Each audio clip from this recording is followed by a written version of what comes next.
Muy buenas la Fórmula 1, llega a Bakú, un circuito muy especial y de hecho si empezamos ya con los datos directamente que caracterizan esta pista, veis que tenemos más de 6 kilómetros de circuito, lo que significa que estamos dentro de estos circuitos de los más largos que tenemos en el calendario, tan solo por detrás de Spa-Francorchamps, que ya lo conocemos también de este año, del circuito de Las Vegas, que relativamente pronto iremos para allá, y del de Arabia Saudí. Así que el circuito muy largo, por tanto se van a dar solamente 51 vueltas y sí que es cierto que es un circuito que a nivel estratégico es bastante particular porque no es una degradación habitual la que suelen tener los neumáticos, como podemos tener pues en Monza, en Zandvoort, en Hungría, circuitos puros por así decirlo, aunque en unos haya más degradación que en otros, pero Bakú es un circuito muy diferente. El asfalto es de ciudad porque es un circuito urbano y además es un circuito de baja degradación con curvas de 90 grados constantemente, y el mayor problema que pueden tener los neumáticos es si aparecen fenómenos como el graining o incluso por un estrés que pueden sufrir los neumáticos por ir mucho tiempo rodando a una velocidad altísima como es la recta de meta, y como iremos repasando también cuando analicemos el tema de la telemetría. Y con el gráfico de la velocidad a lo largo de una vuelta se va a ver clarísimamente dónde está esa recta y todo lo que ocupa. Y siguiendo con los datos, uno muy interesante es que aunque tenemos un circuito larguísimo con esa recta de meta eterna, no hay muchos metros de la meta hasta el primer punto de frenada, que esto nos sirve normalmente como referencia para saber cómo van a ser esos primeros metros en la salida. Muy poquitos, no llegan ni siquiera a 100, ojo, hasta el punto de frenada, no hasta el primer vértice. Eso lo que nos va a dar es unos primeros metros en recta en los que quizá no haya mucho cambio de posición, pero luego en la primera curva, que también iremos analizando curva a curva, siempre se lía con una escapatoria que los pilotos intentan aprovechar para evitar accidentes, muros a ambos lados justo después de la curva, por tanto esa primera curva, esa salida por supuesto no se la puede perder nadie. Y dicho esto, pasando a las curvas en general, en total hay 20, que es un número bastante generoso, pero sí que es cierto que es un circuito largo, por tanto si relativizamos una cosa con la otra nos salen 3,33 curvas por cada kilómetro de circuito, lo que significa que no es demasiado denso. ¿Son muchas curvas? Sí, pero como el circuito es muy largo, pues como que encaja el número si hacemos ahí la media. De hecho, esto no es lo único importante, sino también cuánto ocupan las curvas, que aquí en Bakú es bastante poco, porque la enorme mayoría son curvas de tirar el coche, enderezar y tirar para la siguiente en un tramo recta. No son curvas que se enlazan lentamente una con la otra, como puede ser el circuito de Hungría, como Zandvoort, no tiene absolutamente nada que ver con esos circuitos. Y luego en cuanto al reparto de curvas izquierda-derecha, está bastante desequilibrado y más curvas hacia la izquierda que hacia la derecha. Es un circuito que se corre en sentido antihorario, que normalmente es en sentido horario, y eso va a hacer que haya más curvas a izquierda que a derecha, como decía. Por tanto, el neumático derecho, lo que son los exteriores en la mayoría de curvas, se van a degradar bastante más. Curvas de baja velocidad sí que hay, prácticamente las mismas a ambos lados, pero luego de velocidad media, que son el tipo de curva que caracteriza a Bakú, sin ninguna duda hay mucho más a izquierda que a derecha, y eso va a hacer que lo normal, lo esperable, sea que el neumático trasero derecho sea el que más se desgaste, porque los Fórmula 1 son tracción trasera, y luego hablaremos también un poquito más del tema de setups en los Fórmula 1. Y luego también es cierto que hay alguna curva de alta velocidad, incluso alguna a ambos lados, pero no es un circuito que se caracterice precisamente por ser un circuito de curvas rápidas. En cuanto a las frenadas, esto sí que es muy importante, van a aparecer 10 frenadas sí o sí, porque sabéis que algunas veces pues hay algún levantamiento del pedal del acelerador, algún pequeño toquecito al freno que en función de las condiciones de la carga de combustible, de toda esta cosa, pueden aparecer o no, así que por eso lo digo así, 10 frenadas sí o sí, y además 3 de ellas son muy fuertes, lo que significa que los frenos aquí van a sufrir bastante, se va un porcentaje de la vuelta muy importante tocando el pedal del freno, y eso hace que se sobrecalienten, pero que también se enfríen muchísimo. Por eso tenemos uno de los circuitos con las temperaturas máximas de los frenos más altas y mínimas más bajas, y eso para los frenos y también para los pilotos no es algo muy positivo, porque la frenada más fuerte está en la primera curva, venimos de una recta eterna, que insisto, luego con la telemetría lo entenderemos mejor, y eso hace que se llegue a una frenada muy fuerte con la temperatura de los frenos muy baja, y a esas temperaturas más bajas los frenos no son tan eficientes, entonces es típico ver alguna bloqueada porque empieza pisando muy fuerte el pedal del freno el piloto, en los primeros metros no responde como él creería o querría, empieza a alcanzar más temperatura, ahí ya sí tiene más eficacia los frenos y se llega a bloquear porque el neumático no puede soportar todas esas cargas longitudinales. Por eso es relativamente típico, no dejaría de ser un error del piloto, por supuesto, pero si vemos alguna bloqueada ahí, sobre todo en entrenamientos libres, que sepáis que es algo más comprensible que en una bloqueada habitual como podríamos tener en otros circuitos. Y luego en cuanto al otro pedal, el del acelerador, pues sí que vamos un porcentaje importante de la vuelta acelerando a fondo, quizá podría parecer incluso más por la recta tan larga que tenemos, pero es cierto que no es un circuito precisamente de estar constantemente en tramos de recta no es nada por el estilo. Es un circuito mucho más parecido a otros tipo Mónaco, tipo Singapur y demás, pero luego con una recta eterna. Por eso, en la mayoría del circuito, en unos 4 kilómetros más o menos de circuito, apenas se va acelerando a fondo, así que hay un trámite de recta y ahí sí, pero luego tenemos 2 kilómetros que son a fondo de la recta. Así que ese es un poco el balance y el equilibrio que tenemos en el circuito de Bakú. Curvas muy cerradas con luego una recta tremendamente larga. El porcentaje de vuelta en octava marcha es de un 20% aproximadamente y ese porcentaje es todo en la recta de meta, por eso digo que es tan importante. Pensad que esto es una quinta parte, pues que realmente si de 6 kilómetros 2 son de recta, pues eso ya nos está diciendo que es un tercio del circuito en el que se va totalmente en línea recta. Que alguna curvita, la curva pues 18, 19, 20, sí que hay que meter un poquito de giro de volante, pero se hacen completamente a fondo como si no existiesen. Y luego, por terminar con los datos en cuanto al giro de volante, que sepáis que es un circuito en el que sí se va un porcentaje de vuelta en recta muy importante, más del 60%, pero claro, es que en torno a un 33% así ya es de una sola recta. Luego tenemos otra recta entre las curvas 2 y 3, algún trámite de recta más de curva a curva, pero sobre todo es muy importante ir bien en recta por la enorme recta de meta que hay. Y de hecho, si hacemos el giro absoluto medio, es decir, lo que se está girando en media a lo largo de una vuelta, nos salen unos 22 grados, porque durante ese tercio de vuelta que vamos en la recta, lógicamente va cayendo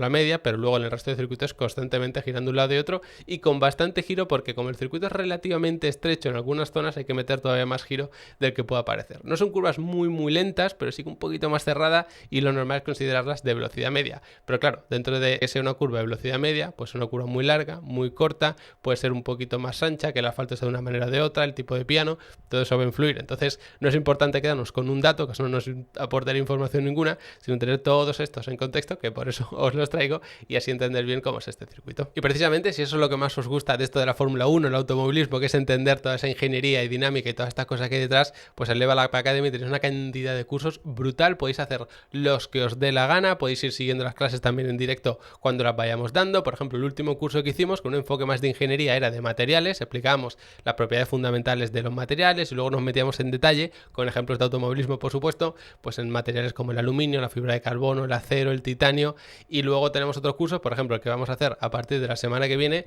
que es del software P-Toolbox, que seguramente ahora lo conozcáis más personas porque se ha asociado con iRacing, es como un software ahora más o menos oficial, digamos, de iRacing para analizar telemetrías, y luego tenéis un montón de cursos más para entender cómo analizar gráfico de telemetría con el programa que vosotros queráis, entender la dinámica, la técnica de pilotaje, entender también y hacer vuestras propias estrategias de carrera, los reglajes, absolutamente todo. Echar un buen vistazo si os gusta este tema y queréis aprender un poquito más, ya sea porque queréis dedicar a ello, porque es un hobby que es un hobby bastante complejo, las cosas como son, entonces quizá queráis aprender un poquito más y profundizar. Así que echar un buen vistazo, que ya digo, podéis estar el tiempo que queráis, me podéis hacer todas las preguntas que vosotros queráis, que siempre lo voy a responder yo personalmente. Aclarado este asunto, vamos a analizar cómo se traza cada una de estas curvas del circuito de Bakú. Y este es nuestro esquemita, como siempre, con sus 3 sectores, y de hecho son 3 sectores bastante distintos, porque si empezamos a analizar el primer sector, fijaos que es un trámite de recta corto, que más que por tener mucha velocidad punta se va a caracterizar por ser una frenada fortísima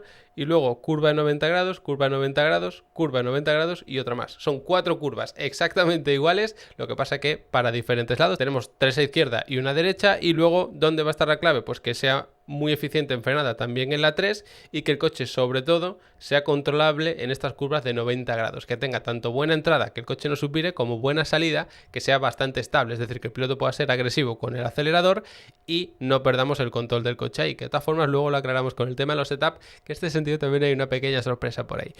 Y dicho eso, segundo sector muy distinto, curvas todavía más cerradas porque se empiezan con curvas de 90 grados pero enlazadas entre sí, por tanto hay que perder un poquito más de velocidad. Tenemos todo esto que es la famosa zona del castillo, cuesta arriba, que es bastante bonita y también bastante estrecha. Esta curva 7 que también es más cerrada que las otras que veíamos de 90 grados. Y luego es cierto que todo este tramo es de bastante velocidad, son curvas con cambios de pendiente, con unos peraltes un poquito raros. ¿Se parece al primer sector? Pues no, porque esto es más cerrado que el primero y esto es más abierto, y además no tenemos frenadas tan fuerte como teníamos para la curva 1 y como teníamos para la curva número 3. Luego a partir de ahí tenemos el tercer sector, que bueno, pues tenemos la frenada de la 16 y la entrada a lo mejor, bueno, y la salida puede ser un poco más complicado, donde pueda tener un poco de diferencia entre los pilotos, pero luego pensad que todo esto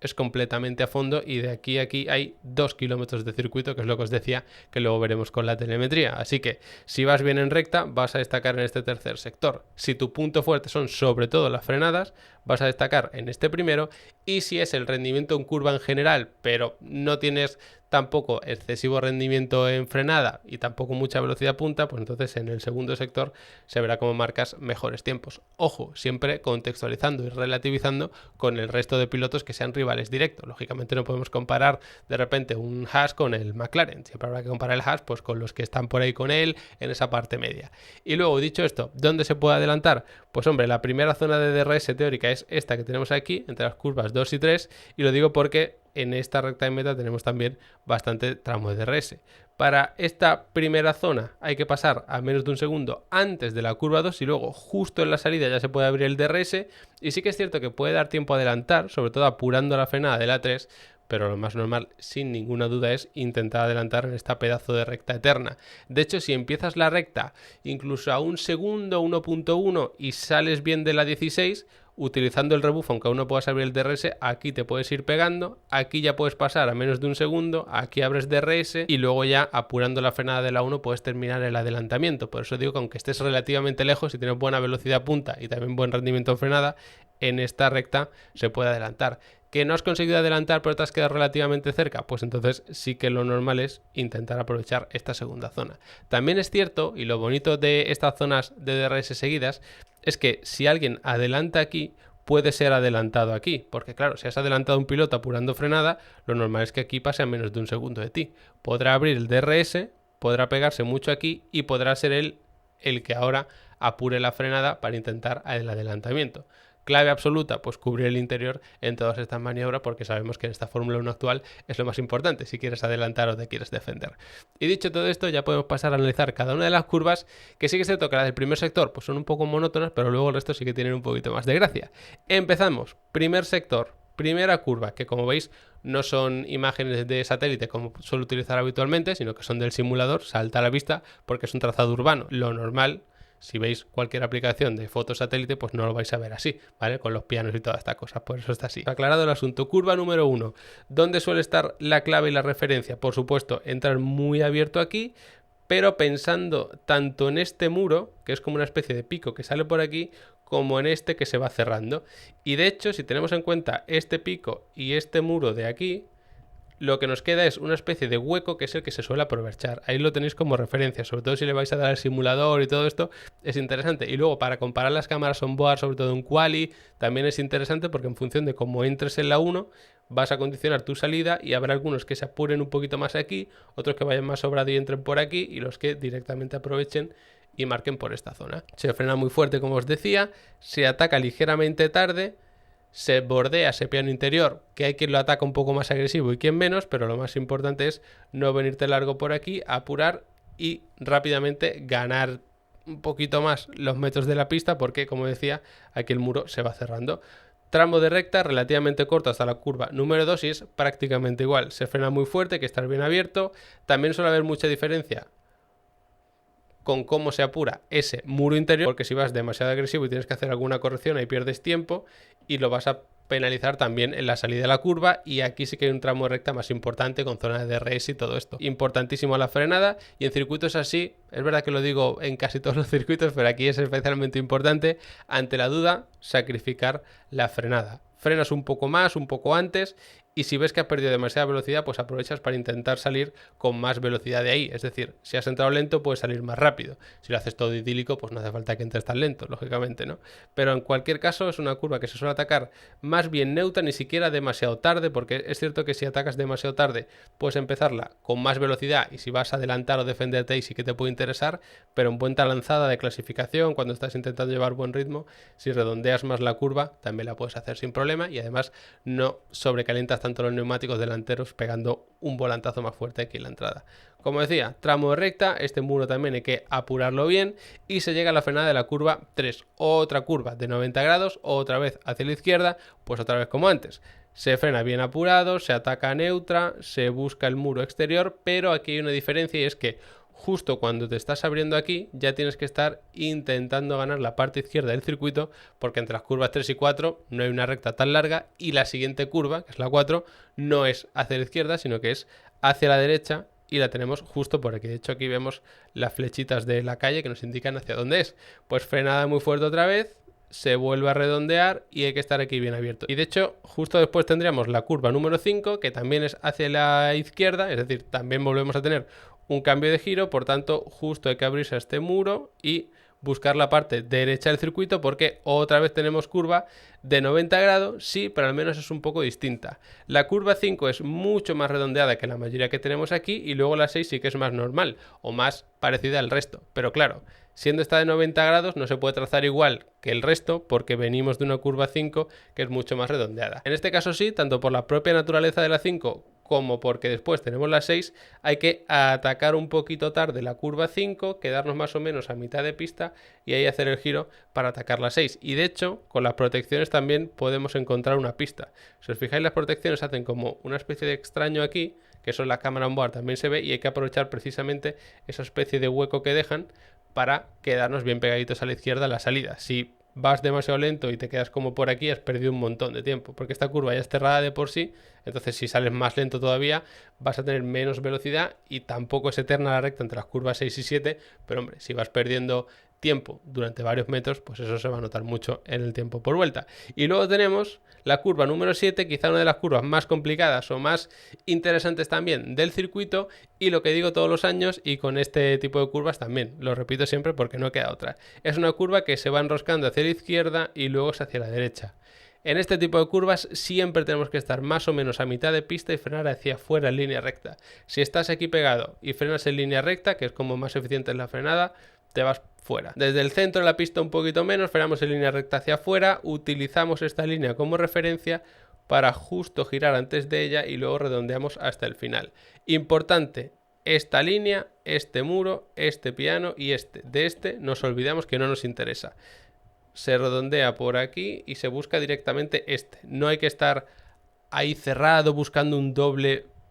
vértice ni mucho menos. No hace falta hacerlo así, de hecho se pierde tiempo. Y luego tenemos tramito de recta corto hasta la famosísima subida del castillo, que creo que esta vista totalmente cenital es la que mejor representa cómo es esta zona. Por supuestísimo, es importante esta frenada y de hecho esto antes era mucho más estrecho, no teníamos tanto piano, pero puede ser un poco engañoso, porque si tú intentas aprovecharte de todo este piano, es fácil que el coche te salte y aquí, si el coche pega un salto, te vas a comer este muro. Por tanto, si vas a aprovechar tanto el piano, hay que atacar un poquito más tarde para que si el coche te salta, tú tengas mejor trayectoria y puedas esquivar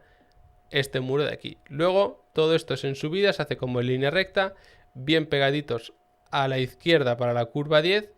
se vuelve a soltar el pedal del acelerador, se redondea a la 11, centro de pista y se viene hasta aquí para buscar la curva número 12. No da tiempo a pegar un acelerón a fondo, ni mucho menos, sino que es típico como en un circuito de karting que hay muchas curvas enlazadas que tienes que ir ahí jugando un poquito con el acelerador. Pues eso es, te pegas bien a la izquierda en la 10, sueltas, tienes que frenar un poquito, te abres lo que puedes antes de la 12 y luego trazas hasta aquí, y es muy importante no perderte demasiado este piano interior y aprovechar el final, porque luego viene un tramo que es a fondo, no es recto puro, pero es a fondo, que son las curvas 13 y 14. Por supuestísimo, no volverse loco para recorrer menos metros, de quedarse aquí pegado, lo que estáis en el simulador sobre todo, porque ahí se pierde mucho tiempo. Aunque recorran menos metros, vas a tener que forzar un poquito más la dirección, fuerzas más los neumáticos, se pierde más velocidad, en fin, que pierdes tiempo. Entonces lo que hay que hacer es meter el menor giro posible. Cuando tenemos estas curvas que son así a fondo y demás, yo suelo decir, se ataca un poquito tarde con poco giro, pero este no es exactamente el caso, porque si hacéis eso y atacáis tarde, los que estéis en el simulador me refiero, os vais a quedar aquí a mitad de pista y eso no nos interesa. Lo que nos interesa es atacar incluso pronto la 13 para estar bien abiertos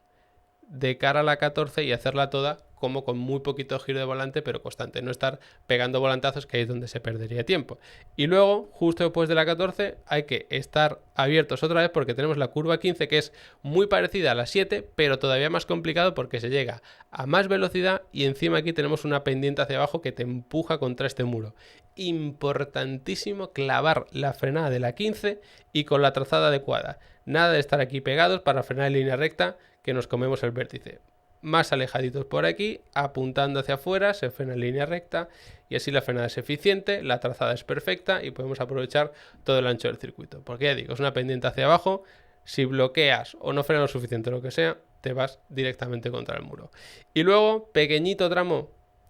cuesta abajo hasta la curva 16 y por supuesto importantísimo clavar la frenada y la entrada de la 16 para en la salida subirnos un poquito en este piano, aprovechamos esa altura que tiene el piano para estabilizar un poco el coche y a fondo, porque ya empieza la recta de 2 kilómetros, que no es recta como tal porque tenemos la curva 17 que se hace a fondo, la 18 que la vemos por aquí también, que enlaza de hecho con la 19, por lo tanto muy poquito giro aquí, lo más tarde posible para ir haciéndola con el menor giro posible, que se deformen lo menos posible los neumáticos y así no perdemos mucha velocidad. Y de hecho aquí tenemos la curva 20 que también simplemente con ir redondeando poquito a poco se puede hacer sin ningún problema, eso ya es como si fuese una recta. Así que ya veis, un circuito un poco monótono al principio con tanta curva de 90 grados, pero luego el segundo sector sí que tiene su gracia con esas frenadas en giro y todas estas historias. Y si todo esto que os he contado lo queremos ver desde el punto de vista de la telemetría, que la tengo por aquí, pues fijaos lo que ocupa la recta de meta. De aquí a aquí hay curvas, es un circuito muy cerrado como yo os decía, sí que hay prácticamente curvas de todo tipo, frenadas en giro y demás, pero desde aquí, que es el kilómetro 4, hasta el final, que es el kilómetro 6, todo esto es lo que llamamos recta de meta. Lo digo así porque sí que es cierto que tenemos pequeños giros de volante, que lo vemos por aquí, os voy a hacer un poquito de zoom. Esta es la curva 16 para la que hay que meter bastante giro, pero luego es fluyendo con poquito giro a ambos lados para ir trazando esa curva 17, 18, 19, 20 con poquito giro para que el coche fluya y por supuesto que perdamos la menor velocidad posible. Veis que no tiene una forma perfecta, quizás si no se puede apreciar del todo bien, sino que tenemos aquí como unas pequeñas caídas y eso es precisamente por haber metido giro de volante. Vas deformando un poquito los neumáticos, ahí tienes esas pérdidas y por tanto pierdes un poco de velocidad, pero el resto del circuito es constantemente jugando con el acelerador. Acelerador a fondo, levantas curva 1, levantas curva 2. Esta es la segunda zona de DRS. Levantas, levantas. Es constantemente ir jugando con ese pedal del acelerador hasta que ya llegamos a el tercer sector que empezaría a partir de aquí. De hecho, esto que parece otro tramo de recta no es recta como tal, sino que son las curvas 13 y 14, que por eso veis un ligero giro de volante a un lado y a otro. De hecho, aquí como veis se ha girado un poquito, se ha vuelto a línea recta y se ha vuelto a girar. No se ha hecho todo con el volante totalmente recto. Es normal también en la salida abrirse un poquito y luego volver a girar. Entonces, así se vería desde el punto de vista de la telemetría, con muchas frenadas bastante fuertes, pero luego con un tramo aquí en el que se refrigeran los frenos sin ningún problema. Y dicho todo esto, vamos con el apartado de los reglajes para explicaros cómo es la puesta a punto y que también podamos entender un poco por dónde va a ir cada uno de los equipos. Y para explicar los setup, esta vez no solo vamos a utilizar el iPad, que también, sino que traigo aquí esta pequeña o no tan pequeña maqueta de Lego, porque es una maqueta que nos permite explicar muchísimas cosas. Así que, dicho todo esto, empezando por el tema de la carga aerodinámica. Como os decía al principio, cuando veíamos el trazado, todo esto es completamente a fondo, por tanto es evidente que no vamos a buscar tener una carga aerodinámica máxima. De hecho, en esta zona tan revirada de aquí, realmente tener mucha carga aerodinámica no nos ayuda mucho, porque la carga nos ayuda sobre todo en curvas de velocidad alta, velocidad media, esas curvas que son muy sostenidas, incluso aunque en el primer sector sí que tenemos curvas de velocidad media, que son esas de 90 grados, no son curvas muy largas. Por eso se tiende a poner una carga aerodinámica baja. Tanto alerón delantero como alerón trasero van a ser de baja carga, es decir, vamos a buscar un ángulo de incidencia menor. En cuanto al balance aerodinámico, yo sí que recomendaría en general un poco más atrasado, sobre todo si estáis probando reglajes en los simuladores y todo esto, porque poner más carga en el alerón trasero respecto al alerón delantero va a hacer que tengamos más apoyo en estas ruedas traseras. Eso nos da a nivel aerodinámico más estabilidad y además también nos da mejor salida de curva media y lenta, que sabéis que este circuito está lleno. Entonces, si empiezas esos tramos de recta que hay entre las curvas de 90 grados con más velocidad, mucho mejor. Porque de hecho, justamente por aquí, al ser un tracción trasera, tenemos todo el tema de, aparte de la unidad de potencia, caja de cambios y demás, el diferencial lo tenemos por aquí. Cuando nosotros vamos a salir de una curva, lo que buscamos es que las ruedas que nos van a empujar o que van a empujar el coche tengan el mayor apoyo posible, porque si no tienen mucho apoyo y tú aceleras, por ejemplo, un 80%, pues las ruedas van a patinar, sobre todo en curvas que son quizá en tercera, en cuarta y todavía tenemos algo de par directamente en las ruedas. Si tienes más apoyo, más agarre, va a ser más difícil que las ruedas lleguen a patinar. El problema es que si tenemos un balance aerodinámico tan atrasado, Sí, vamos a conseguir tener más apoyo en estas ruedas y nos van a permitir salir mejor de las curvas, que eso nos va a venir súper bien para las curvas 1, la 2, la 3, la 4, incluso la 11, 12 que tenemos por aquí, la 16 también, pero luego cuando tengamos que encarar el coche, en este caso entrada de la 1, entrada de la 2, de la 3, ahí vamos a sufrir un poquito más, porque nos vamos a encontrar que el coche tiende a subvirar, y mucho subviraje en un circuito así os aseguro que es terrible. ¿Cómo lo corregimos? Pues por ejemplo a través del propio diferencial. El diferencial, que es el cacharrito que tenemos por aquí, un dispositivo mecánico fantástico, bueno, incluso que ya entra en juego en la electrónica y todo esto, pero esto lo que permite es diferenciar la velocidad de la rueda interior respecto al exterior en este tipo de curvas. Entonces, si en entrada curva media, por ejemplo, lo desbloqueamos mucho, lo que vamos a conseguir es que esta rueda gire más rápido que esta otra. Y si tú giras muy rápido por aquí y la otra ni se mueve, por poner el caso extremo, lo que haría el coche es como rotar sobre sí mismo. Evidentemente no va a pasar, pero lo que estaremos consiguiendo es que el coche, si hacemos así, fijaos que esta rueda apenas gira y esta sí que gira bastante más. Entonces eso es lo que conseguimos con el diferencial si lo desbloqueamos. Sin embargo, si lo bloqueamos en salida de curva, al ser un tracción trasera, lo que va a pasar es que el coche tiende a hacer un trompo. Porque aunque no lo parezca, cuando nosotros estamos tomando una curva, imagina que estamos girando, por ejemplo, una curva así hacia la derecha. Estas ruedas apuntan claramente hacia la derecha, pero las ruedas traseras, aunque no lo parezca, apuntan hacia la izquierda, porque el neumático se está deformando. Si la curva es hacia la derecha, vamos a tener las inercias hacia aquel lado, por lo tanto el neumático se va a estirar, para que nos entendamos, hacia allá, y la dirección real del neumático no es esta, sino un poquito más hacia acá.